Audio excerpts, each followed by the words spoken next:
Hello folks, Dick Fairburn here. I want to talk about accessories for firearms. Some are practical, some are not practical. There are two common firearms accessories that I think add greatly to the practical effectiveness of these weapons in dark lighting conditions.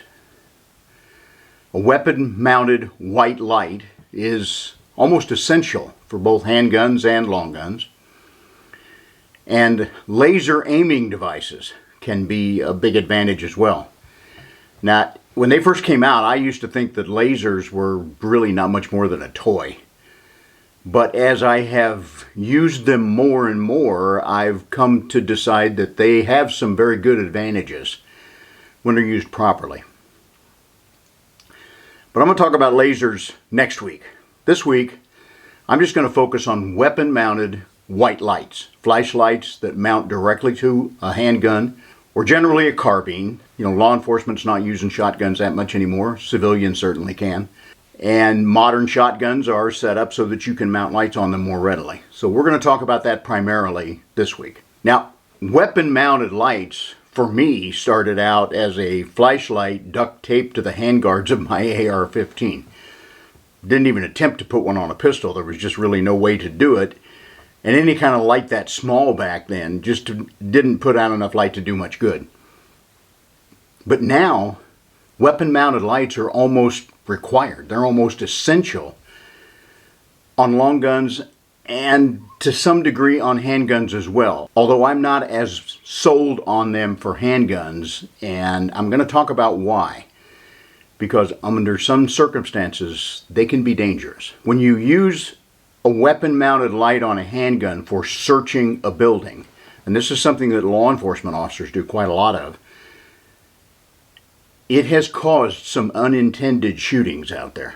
To my knowledge, no police officer has yet been engaged in a blue-on-blue kind of a situation. But it's really just a matter of time until that happens. And it may have happened already, I'm just not aware of it. So stick around. I'm going to talk about the pros and the cons of weapon-mounted lights.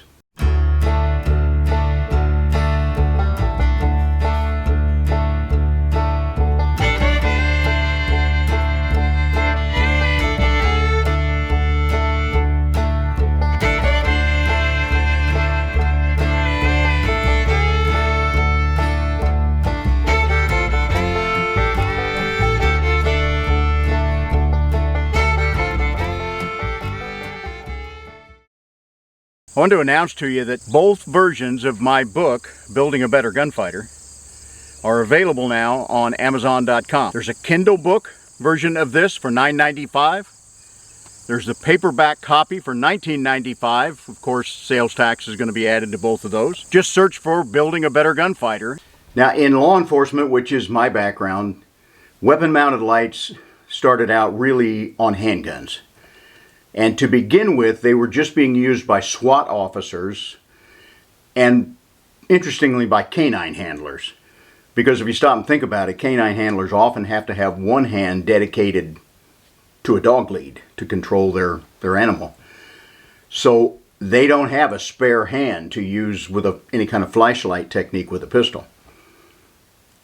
That was also why, at least in the Illinois State Police, that was also why canine handlers got semi-auto shotguns back in that day instead of pump-action shotguns, because they couldn't necessarily operate a pump when they've got a dog lead. Now, the use of weapon-mounted lights on handguns is almost universal.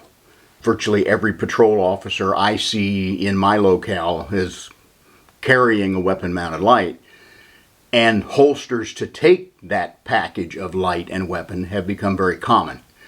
Including, higher level security holsters for law enforcement officers. Now, I've got a friend known as Little Joe Ferrara, in Michigan, and he's a noted law enforcement trainer, and he teaches flashlight uses of handguns he's pretty much retired now as an active law enforcement officer, but he still trains a lot in academies and at the ILETA conference every year.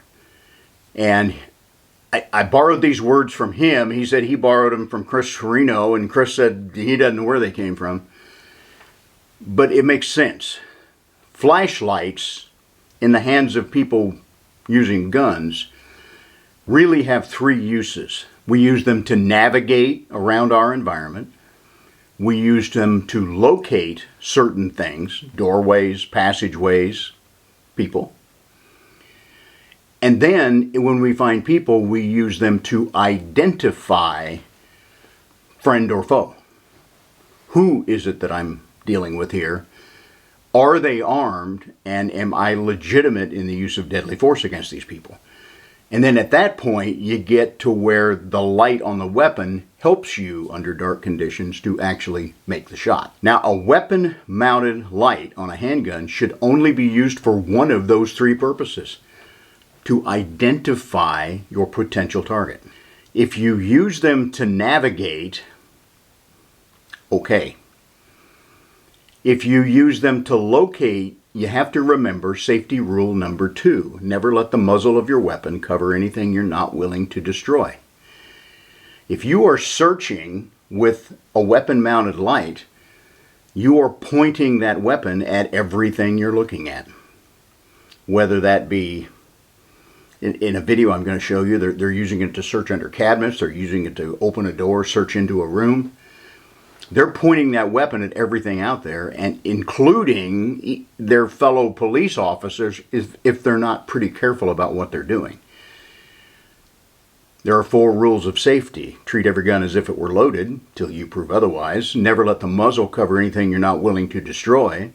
Never put your finger on the trigger until your sights are on the target. Be sure of your target and what's beyond it. If you violate any one of those, you can have a problem. If you follow all 4 of them, you should never have a problem. But they're going into situations with these weapon-mounted lights, violating number 2, letting that muzzle cover things they don't want to hurt, 100% of the time. So that's why I say weapon-mounted lights, especially on pistols, can be pretty dangerous. I think it's just a matter of time until this crops up in active law enforcement to create even bigger problems than it has. It's already created some. I'm going to show you a video now. Wait, come out!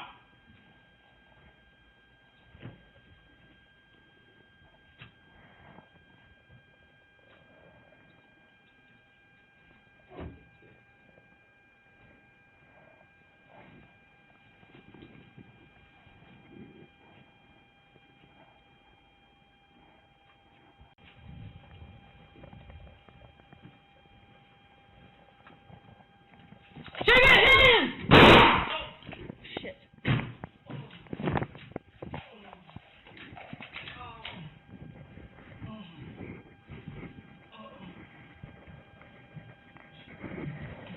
Okay, the officer involved in this, the female officer here that we're most focusing on, she's using a weapon-mounted light to identify. Okay, navigate, locate, identify. She is identifying whether or not this guy is a potential threat. He's hiding behind kind of a mattress that's leaning up against the wall. So she's using that weapon-mounted light for the right purpose, to identify what's going on. She almost instantly fires a shot, hits him kind of in the stomach, and then you hear her under her breath say, "Shit." He was not armed. He was not a legitimate threat. She did not intend to shoot him. She was brought before a grand jury to see if she was going to be charged with illegal use of deadly force of some type in her state. She told the grand jury that the shooting was accidental, that she was attempting to use her trigger finger to activate the light. It slipped off the light switch, it hit the bang switch, the trigger, and fired the weapon. She claimed it was the department's fault because they had not properly trained her how to use that light on a pistol. And it worked.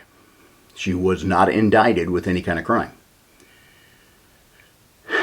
And in a way, she might have been right, or at least partially right. But one thing we got to remember is the vast majority of police officers, and for that matter, the vast majority of civilian concealed carry people out there nowadays, are carrying sidearms that do not have a mechanical locking safety. And when I say that, I'm thinking in terms of a 1911, a thumb safety that you put into position, so that if you did slip that trigger finger off of the light and onto the trigger, and the safety's still engaged, you're not going to get a bang when you didn't expect one. But when that finger hits the trigger of a Glock, or a SIG, or a Walther, or a Smith & Wesson M&P, even if they've got the safety tab in the trigger, you're going to get a bang, even when you didn't really mean one. So using that trigger finger to activate the light switch requires some training, and really quite a bit of training. The human brain is programmed by repetition. That's something that these officers should be trained in and practiced in heavily. Or we got to figure a different way. Maybe with a two-hand hold, you can activate a lot of the lights that I have. You can activate either side. So I could activate it with my thumb off my support hand rather than my trigger finger, as long as I got two hands available. But what if I don't? What if I've only got one hand available on the pistol? Now I have to probably use that trigger finger. There's not a lot of good ways around it the way the lights are designed. So it's a training issue, and you got to have your mind right to do this. Ideally, you should do your navigation and your location elements of using a light with a handheld white light. So I recommend that cops, if they have a weapon light, and that's fine, they should have another light, and they should do the bulk of their searching with that. Now, if the shot comes suddenly and this is in my hand and the pistol is maybe not in my hand, now I have things to do to get ready for that shot. That's why I say I'm not completely sold on the use of weapon-mounted lights. I don't think there's a clear-cut way to avoid those safety issues. Train through them the best you can. Now, if you're searching your own home or your own grounds right around your home, where you're pretty certain of where all of your good people are going to be located, and that anyone you encounter is a potential target, then I think that's okay. If you're not searching, if you're just moving about society and suddenly you are walking from the movie theater to the parking lot and someone gets in your way who's a potential threat, you don't have to navigate. You don't have to locate. All you have to do is identify. And at that point, bringing that pistol up to bear with the light on that person is legitimate. So there are very valid uses for a pistol-mounted weapon light. Think these things through. Don't just screw one on there automatically. And if you do, you got to practice and you got to train yourself a lot, regularly. All right, what about weapon-mounted lights on long guns? I said I duct taped a flashlight on the forend of my AR-15 back in the day. Now we have ways to mount those weapons on there with M-LOK devices, sections of Picatinny rail, all kinds of different ways. But in a way, searching with a handheld light on a carbine or a shotgun is even more difficult, because you can't necessarily use that separate handheld white light to search unless you leave that rifle down in a fully chest-slung position. If I'm navigating around, if I'm locating things with my light, and I find something that is a potential threat, now I have to decide what to do with this light. I have to bring up the weapon, I have to activate the weapon light, and I have slowed myself down dramatically. Most people who are searching buildings with a carbine are not going to do that. They're going to use that weapon-mounted light to do their navigating and searching. It's a dangerous thing to do. You are pointing that weapon at things that you may not be legitimately, legally able to target. So what's the sequence if you're not searching with a handheld light, but you're searching with that weapon-mounted carbine light? I don't have the great answer. It's done. It's done by the military. It's done by law enforcement. It's done by civilians.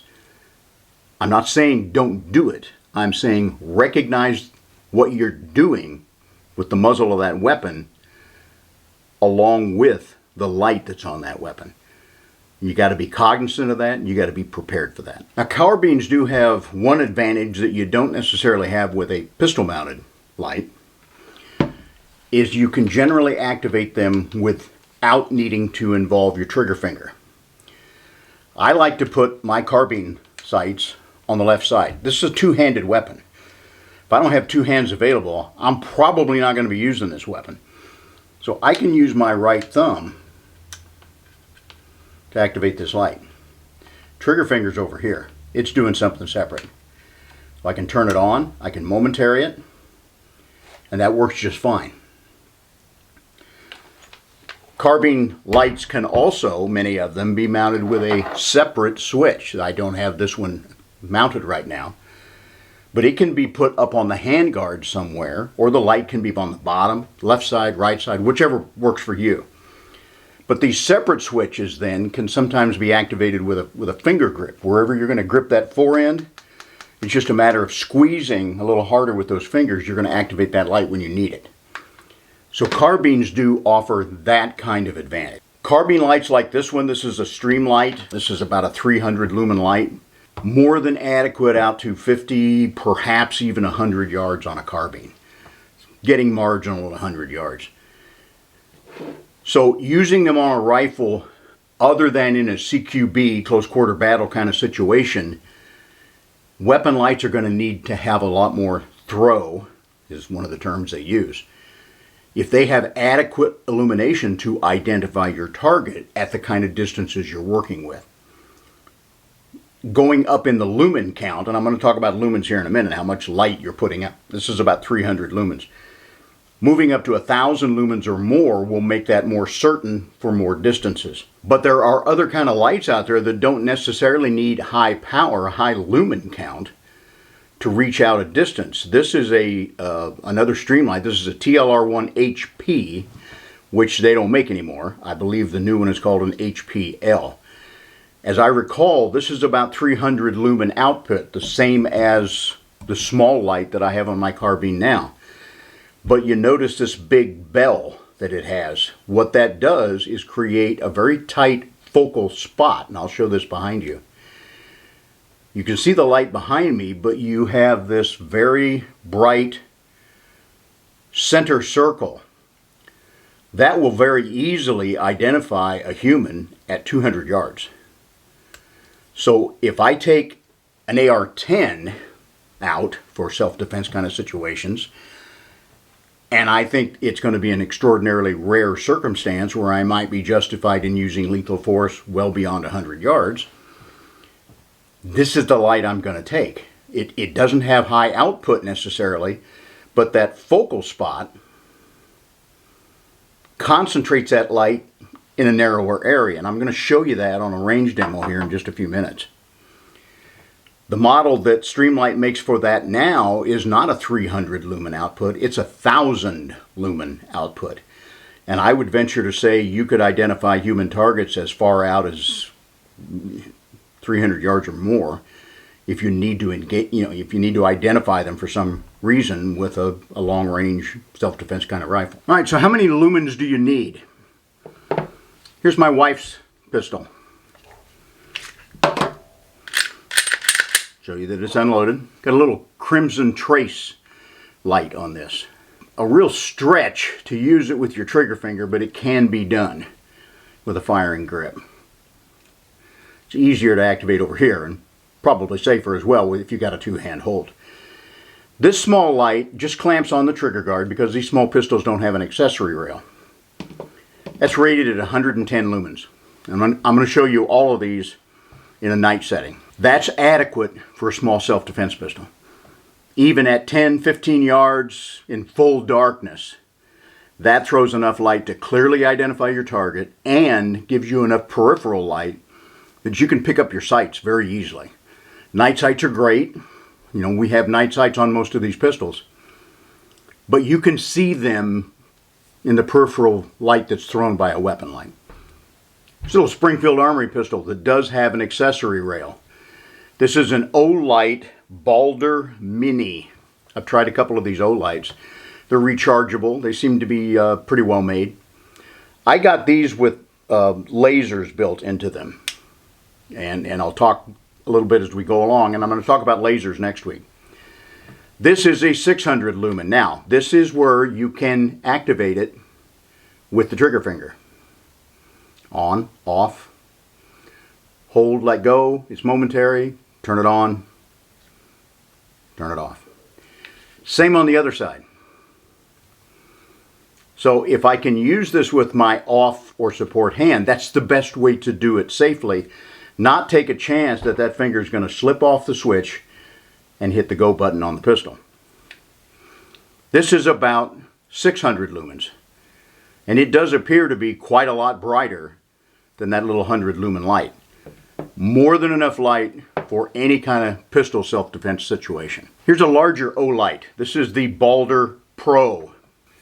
It's rated at 1350, 1350 lumens. Has side switches again. Momentary or full on. So this should be more than twice as bright as the Mini there that I had mounted on the pistol. It probably is about double. But here's the thing you need to know about lumens. Different companies measure them and rate them in kind of each using their own system. So to say that my 300 lumen Streamlight is only half as bright as this 600 lumen Olight isn't exactly fair. On the range, I think you're going to see that this is a little brighter, but probably not double the light output.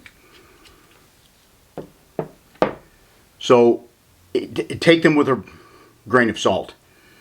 For a handgun, I think 100 is bare minimum in terms of lumens. 300, probably better. 600 is great. Some people like 1,000 on a pistol. That's a lot of light. And if that's what you want, then go for it. For carbine use, I think 300 is probably the minimum. 600 is better. And there, if you're going to work at any kind of distance, 1,000 or more is not unreasonable. But as I said, that central hotspot kind of light is even more effective than sheer raw lumen output.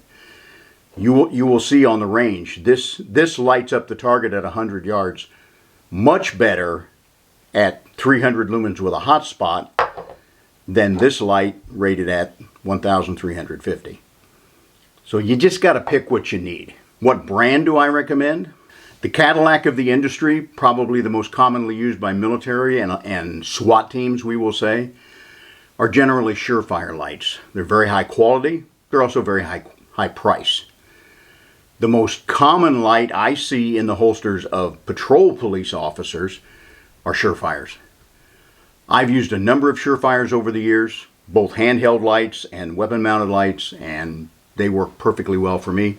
I think their quality is excellent, rugged, they're reliable, and their prices are pretty fair.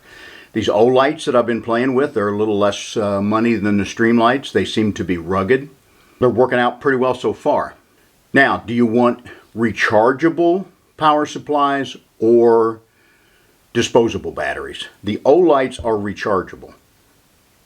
And interestingly, they take a little magnetic mount that clips on there. And the mounts are different for the two that I bought. They have different magnetic polarities, so the one that works on the Pro won't work on the Mini and vice versa. Now I mount this 1350 on my truck gun. I did a video on the 3030 truck gun that I carry with me. Might use it at a distance. I want a lot of light. I lost the cord for this somewhere along the way and had to buy a new one. Why would they not make them the same? They're the same voltage. Why did they reverse the polarity on the magnets so they can't work? I don't understand people who engineer things that way. But anyway, for 10 bucks I got a new cord. If this gets bumped on riding around under the seat of my truck, I'm done. I'm going to pull it out and it's going to be dead when I need it. And I can't reactivate it for probably a half hour of good charge time. a light like this that operates on CR123 batteries, there's 2 of those batteries in there, if for some reason this were to get bumped on, left on, whatever, in the pistol grip of my carbines, I have a Magpul pistol grip that holds 2 CR123 batteries. So if for some reason this light goes dead on me out in the field where I need it, I can throw 2 new batteries in there and keep it going. If I'm out for an extended period and I'm running the light dead, instead of waiting to recharge it, I can pop in a fresh set of batteries. But of course you have to buy those batteries, and CR123 batteries are not free. So decide what's going to work for best for you. Either system can work. Now these O lights, I got these with the added feature of a laser aiming device. So I've not only got, if you can see it there, the light, but I've got that green laser dot. And I can zero that to whatever I want. On my 30-30, it is zeroed for 100 yards. Again, with the light that you're throwing on your potential target, there's virtually always enough light there to see your sights. You can line up your sights. So you don't necessarily need a laser to aim with. And as I said, I'm going to talk about lasers next. One advantage though is if for some reason I can't get that pistol or that carbine up to my line of sight, or if something has happened and I'm not standing upright ready to shoot, maybe I've been knocked on my can and I'm laying on the ground, I don't have to get it up to be able to see the sights to shoot. I can shoot wherever that laser is impacting, because that laser is going to mark where my bullet's going to strike. So I'm going to show you my field tests that I did last night, showing how these illuminations work at both handgun distances and at 100 yards for a carbine. Okay, this is just running lights on my truck so that I have a little bit of light to see with. This first one's going to be a small pistol with a small light. This is a Crimson Trace model. It's about 110 lumens. I said I'm about 8 yards here. So that's going to be a fairly long self-defense shooting based on statistics. As you can see, these targets are pretty well lighted. On either of these targets, I can easily make out my black sights. Now these have night inserts in these sights, so when the light off, I can see my green dots, but with the light on, there's enough light there to make out the sights very clearly. Here's a stream light that's going to throw about 300 lumens. Considerably more light. Again, very easy to make out the sights on a handgun. Now this is an O-Light brand. I bought a couple of O-Lights recently just to try them out. So far they're working out as pretty good lights. This is a Balder Mini, and it is rated at 600 lumens. That's still a lot of light. Very easy to see the sights. Plenty of light to, I think, almost blind your adversary. This is going to show upper end. Some people like this much light on a handgun. This is a Balder Pro from O-Light. We're looking at 1350 lumens. It's more than the 300 Streamlight. I don't know that it's 3 times as much. Plenty of brightness. Very easy to make out the pistol sights. Now I'm going to back my truck up to the 100-yard line. I'm going to show you what some weapon lights would look like on rifles at pretty much maximum engagement distance for the nighttime. Crimson Trace, 110 lumens.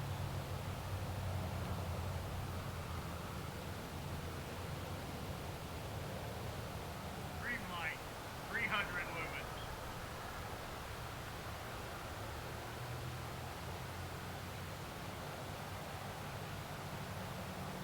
Balder Mini, 600 lumens.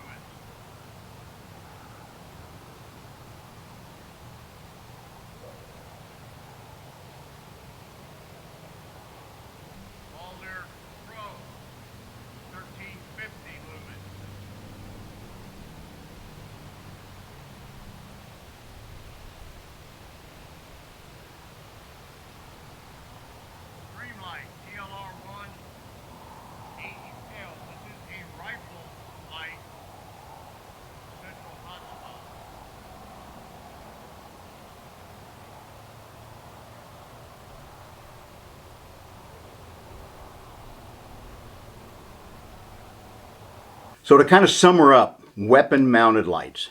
Don't use your weapon-mounted light to search unless you absolutely have to. It's probably okay in your own home or around your own home environment because you're going to know where the good guys are generally. You're going to know that anyone else you encounter is a potential target. So it's okay to bring this light up along with the muzzle of my weapon to confront that potential threat. But in a strange environment, for cops working out there on the street searching buildings, remember, you are breaking one of the 4 safety rules every time you move that weapon around with a light on it. Because you should never point a weapon at something you're not willing to destroy. You're violating that rule by the mere use of that pistol with a light on it when you're doing anything other than confronting a potential threat. I hope these videos are useful to you folks. If they are, I ask you to give me a like, subscribe, resubscribe, because sometimes YouTube will kick you off. Whatever you do out there, what kind of handgun you carry, what kind of carbine you use, whatever kind of light you decide to mount on there, train yourself to use it effectively. Y'all be safe out there.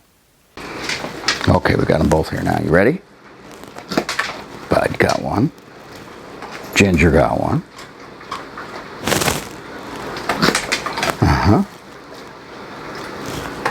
Oh, she missed it. She usually gets them, doesn't she, Bud? Okay, girl, last one. You ready? You ready? Yeah! That's all there is till next time.